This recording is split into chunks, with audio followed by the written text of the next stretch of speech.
दोस्तों आज हम लोग बात करेंगे ऐसे बच्ची के बारे में जो शारीरिक रूप से विकलांग थी लेकिन मानसिक रूप से नहीं। दोस्तों वो बच्ची कोई और नहीं, उस बच्ची का नाम विल्मा रुडोल्फ था और वो बच्ची टेनेसी सिटी के एक गरीब परिवार में जन्म हुआ था।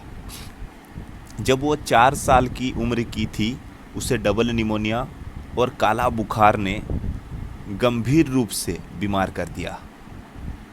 इसकी वजह से उसे पोलियो हो गया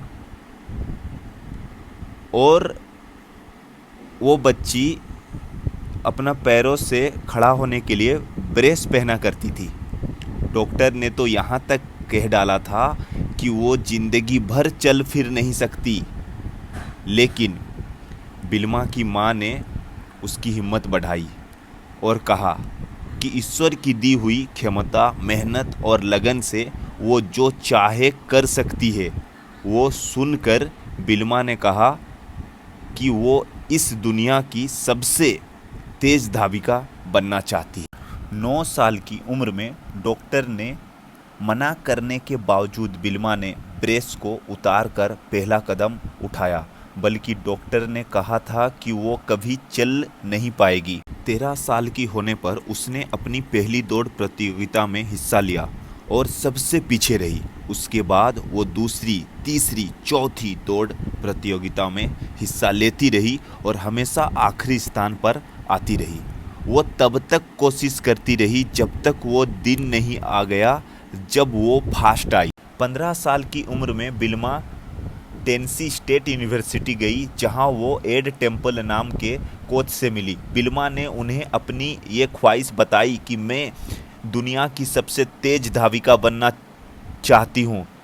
तब टेम्पल ने कहा, तुम्हारी इसी इच्छा शक्ति की वजह से तुम्हें कोई भी नहीं रोक सकता और साथ में मैं भी तुम्हारी मदद करूँगा। आखिर वो दिन आया जब बिल्मा ने ओलंपिक में हिस्सा लिया। ओलंपिक में दुनिया के सर्वश्रेष्ठ खिलाड़ियों में मुकाबला होता है।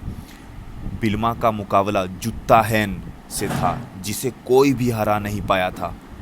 पहली दौड़ 100 मीटर की थी। इसमें बिल्मा ने जुत्ता हेन को हराया और अपना पहला गोल्ड मेडल जीता। दूसरी दौड़ 200 मीटर की थी। इसमें बिल्मा ने जुत्ता को दूसरी बार हराया और उसे दूसरा गोल्ड मेडल मिला। तीसरी दौड़ 400 मीटर की रिले रेस थी और बिल्मा का मुकाबला एक बार फिर से जूतों से ही था। रिले में रेस का आखिरी हिस्सा टीम का सबसे तेज एथलीट ही होता है, इसलिए बिल्मा और जुत्तो दोनों को अपनी अपनी टीमों के लिए दौड़ के आखिरी हिस्सों में दौड़ना था। बिल्मा की टीम के 3 लोग रिले रेस के शुरुआती 3 हिस्सों में दौड़े और आसानी से बैटन बदली।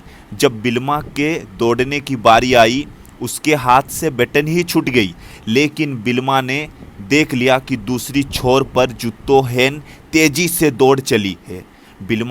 बिल्मा ने गिरी हुई बैटन उठाई और मशीन की तरह ऐसी तेजी से दौड़ी कि जुत्तो को तीसरी बार भी हराया और अपना तीसरा गोल्ड मेडल जीता। ये बात इतिहास की पन्नों में दर्ज हो गई कि एक लकवाग्रस्त महिला 1960 के ओलंपिक में दुनिया की सबसे तेज धाविका बन गई।